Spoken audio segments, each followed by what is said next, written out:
It's a beautiful holiday weekend morning, and my guest is unexpected, special surprise, past District 30 Director, Mr. Iqbal Atcha. This is Toastmasters in Cars, Getting Breakfast. Hi Iqbal. Hey Noel, how are you? Good, how are you? I'm good. This is an interview that I've been hoping that it was gonna happen because I didn't think it ever will. Why would you give up hope? I shouldn't. Never. Because I'm always optimistic.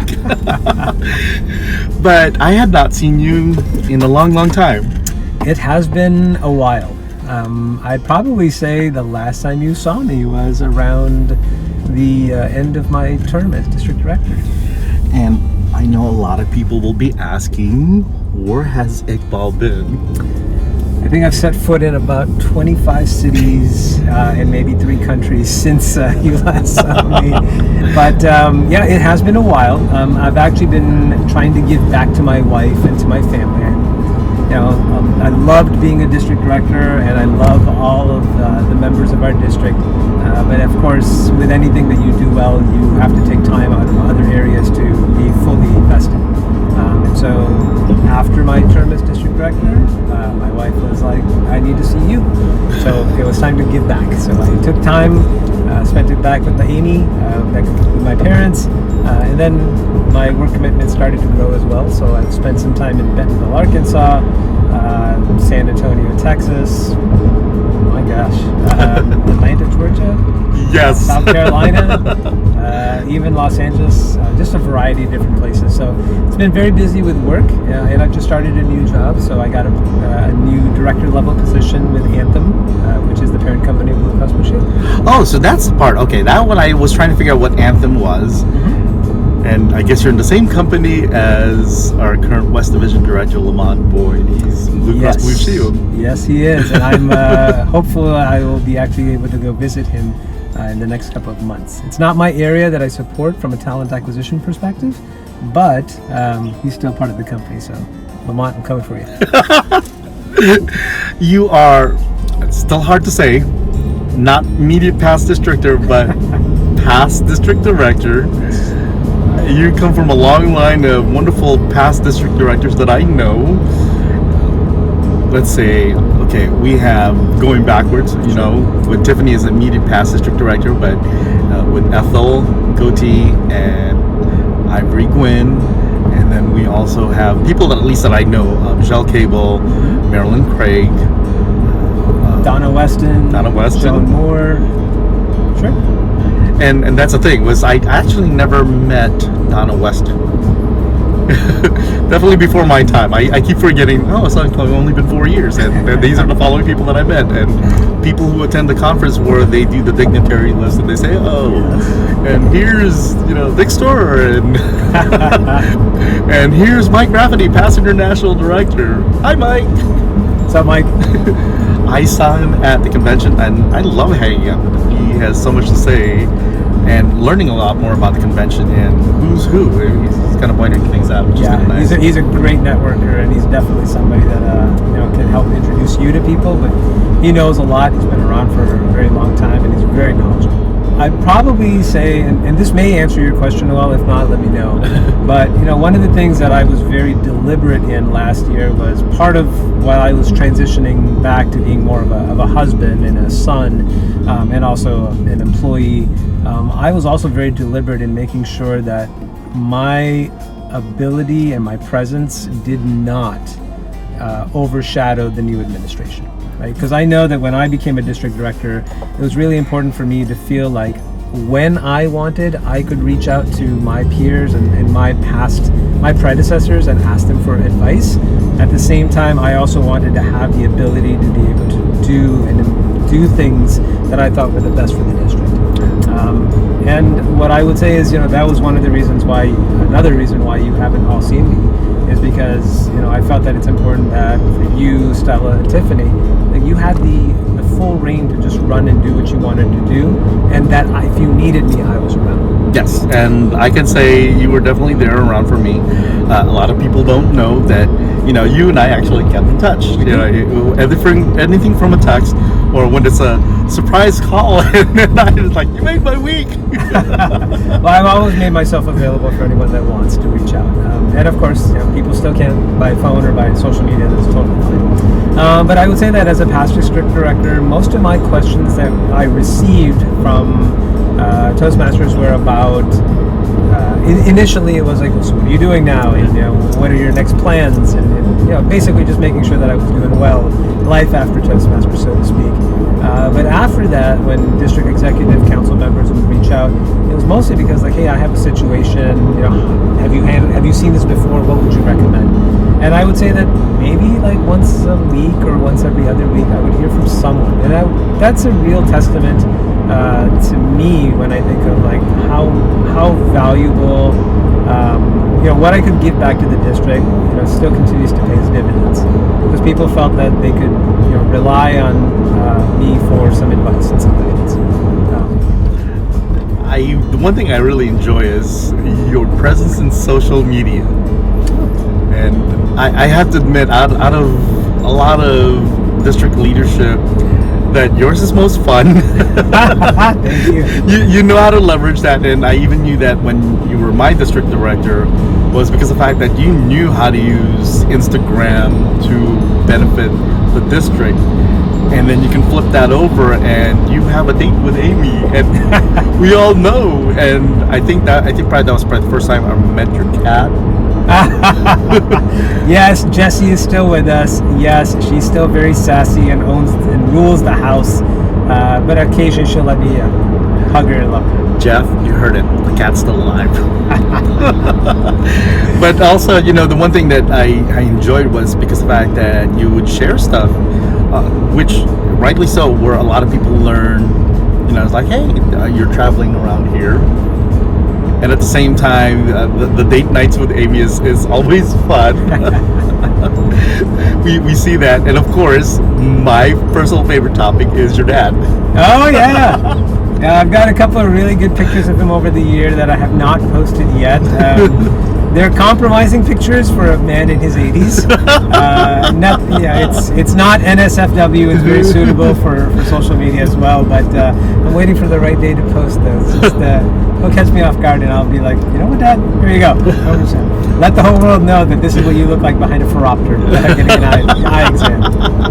But it's fun watching him, is because because my dad is actually, his birthday was on 4th of July. Okay. My dad is 76. Okay. My mom is 79. And watching him on social media, it's interesting. And then I share the same sentiment as you do when you deal with a dad who's learning how to leverage technology. Yeah, he's decided that he wants to try, to be a cool doctor, and he signed up with a local internet company that essentially works with health insurances, and his job is now to go and do these initial exams in patients' homes. That's what he's always done his entire career. So that part is not new for him. What's new is getting all the information and entering all the information in an iPad. A lot of things. You were my district director when I was West Division director, and I share the story all the time that you have been a huge mentor for me.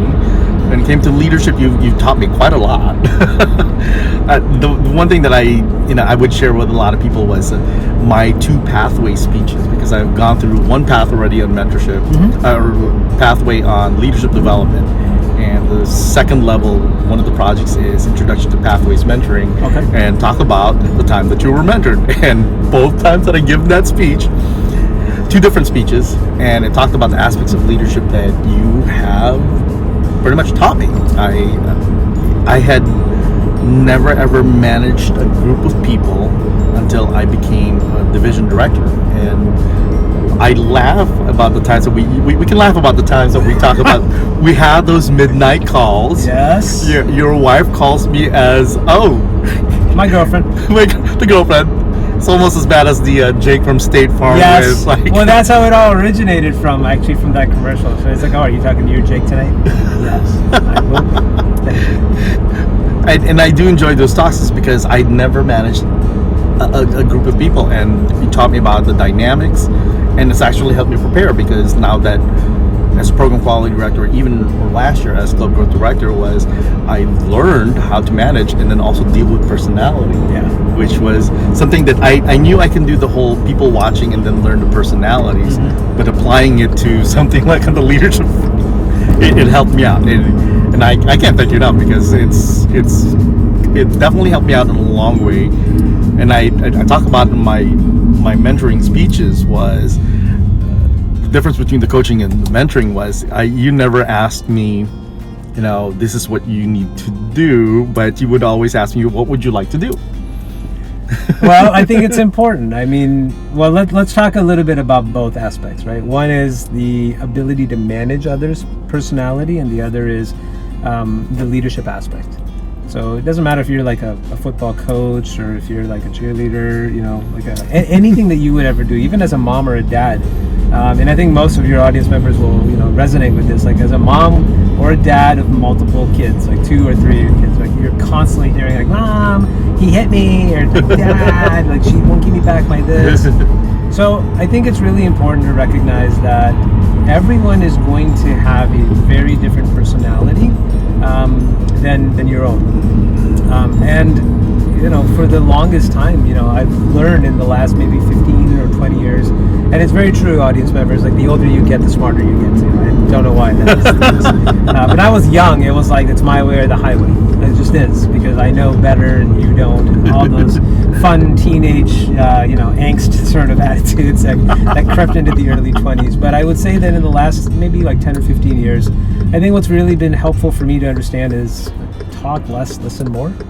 I found myself, understand that before I ever walk into a situation to offer a solution or to say this is what we should do, I need to understand the context of the environment first. What is next for Iqbal Atcha? What is next for Iqbal Atcha? Well, as I mentioned earlier, I am now a director of talent acquisitions at Anthem Incorporated. That is a week old, so my feet are still getting wet in the Anthem pool.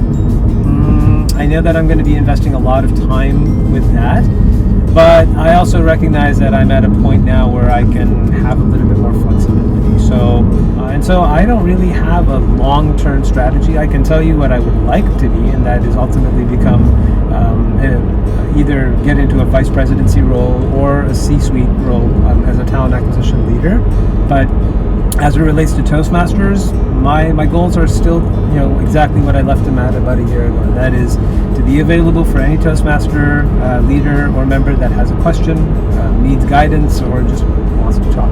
I can say, when I take a look back at our year, the relationships that we built that year were some of the best that I can think of.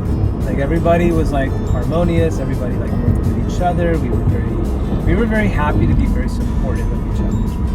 And I'm sure that still happens today. I'm not saying it doesn't, but I just felt a very strong sense of family when I think of the deck. That year's deck, we all looked out for each other. We all talked to each other. And even with the virtual deck meetings that we did, it was still, there were a lot of pioneering things that we did that year, didn't we? Yes, right? The virtual one, I'm like, wow, okay, how do we do this? Yeah, but you know what? I mean, there were a couple of issues in the beginning because it's all new, but I'd say after the first 2, people were got it, get on mute, listen, raise your hand, comment in chat. Well, we're almost at our destination. Yes. Do you have any other questions for me before we... No, I'm just glad we got to do this. Me too. Me too. I'm, again, I just feel free to reach out to me anytime that you want, and audience members, same thing. You'll always see my posts, or you can always just direct message me or shoot me a text. Would love to hear from you guys, but just keep on doing what you're doing and help others. That's all that matters. Well, thank you so much. Thank you. I hope you enjoyed this episode of Toastmasters in Cars Getting Breakfast. Make sure that you like the video below, and if you're on YouTube, make sure you subscribe and hit the bell so you get notified of my next video. And as Toastmasters, we love evaluations. Please comment, and we'll see you next time. Bye.